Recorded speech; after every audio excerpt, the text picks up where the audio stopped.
I'm here with Tom Abood at his Centennial home, which is not net zero, but darn close. He has two arrays of solar panels, which create a lot of, does it create enough electricity for the house? In the summer, spring, summer, fall, it does. Yeah. In the winter, it does not. Yeah, okay. And do you have a car charging?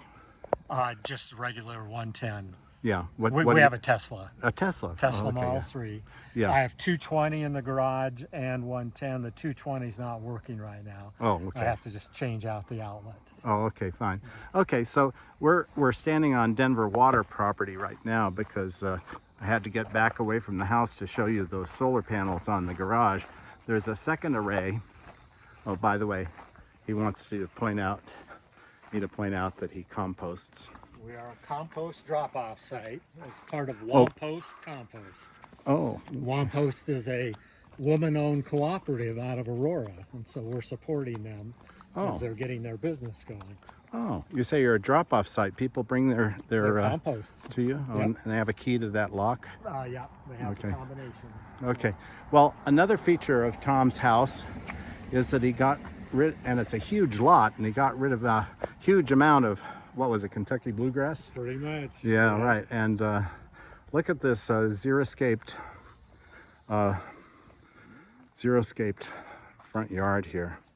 And the whole goal here was to have edibles, pollinator plants, and drought-resistant plants throughout the whole yard. Yeah. We will also see a couple beehives. We've got a friend of mine is a beekeeper, and he brings bees over. We've got 3 now. We've had up to 6 hives on the property.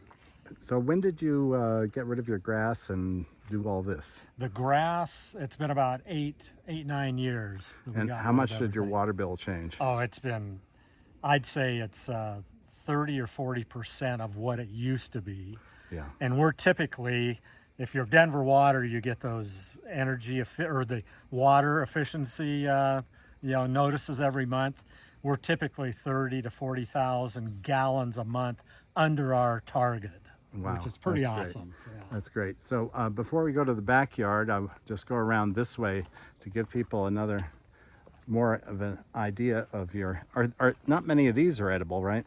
Yeah, these are, I've got 2 currant bushes, black currants, one there, one on the end. Yeah. These are called lovage. It's like a celery. You eat the leaves, put them in all kinds of stuff. And I've got rhubarb out here. And that's kind of the extent of the edibles in the front. Okay, and you can barely make out the second array. I know. I've got to trim that down. Yeah. Okay. and on the side of the house here is the he has a hybrid heat pump system. Is it by Carrier?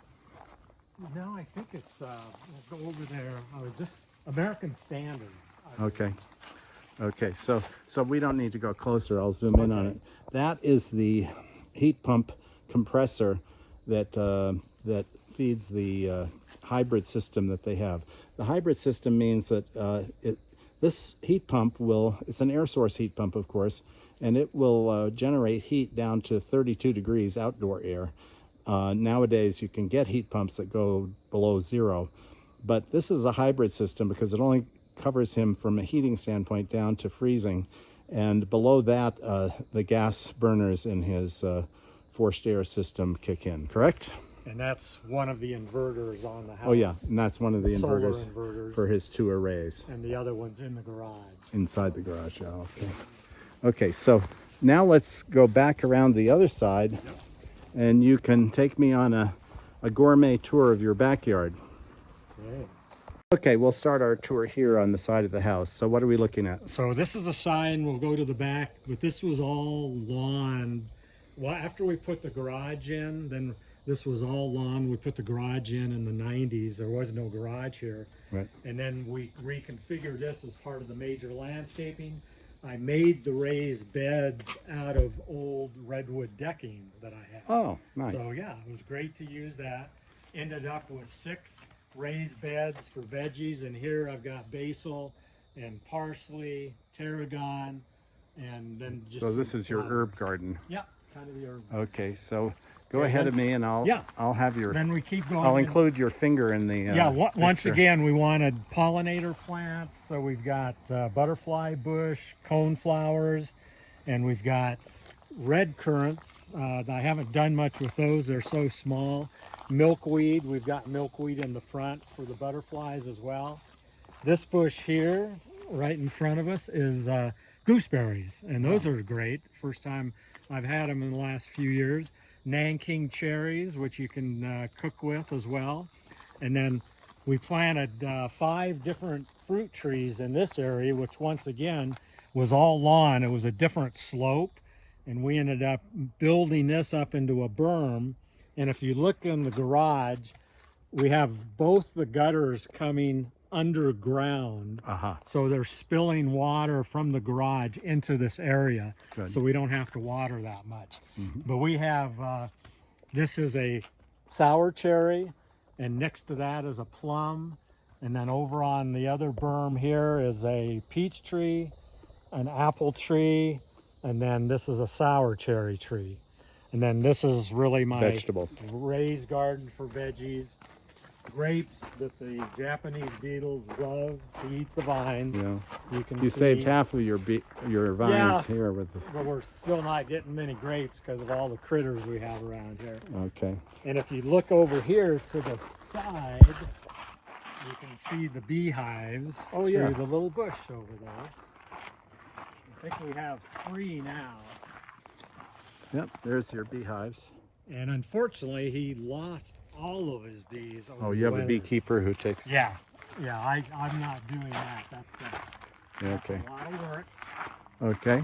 And then. And we keep going around here. So all this was grass at one time, and we just converted everything at the same time, and everything around the deck towards the Highline Canal. These are all strawberry plants that you can walk along. And Looks like you've eaten them all. this was a really bad year for strawberries because of the weather. I've actually picked up to 15 pounds of strawberries. This year? Not this year, other Yeah. years. Yeah. This Oh, there's year the we Highline got Canal nothing. down there. And there's the Highline Canal just down there. Yeah. That's Mosquito Haven. And this takes us back to, what a nice little retreat here. What's Yeah, this is something we just added as part of the landscaping.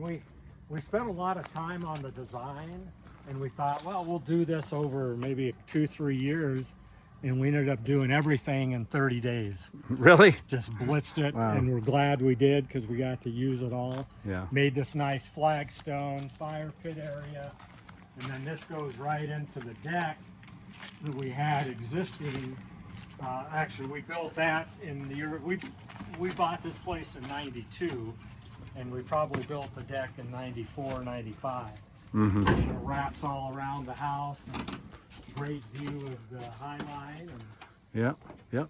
Well, thank you very much. Oh, I think we yeah. covered everything, didn't we? I think we did. Great. Yeah. Well, thanks. That's been a pleasure, Tom. All right. Bye-bye. Enjoy.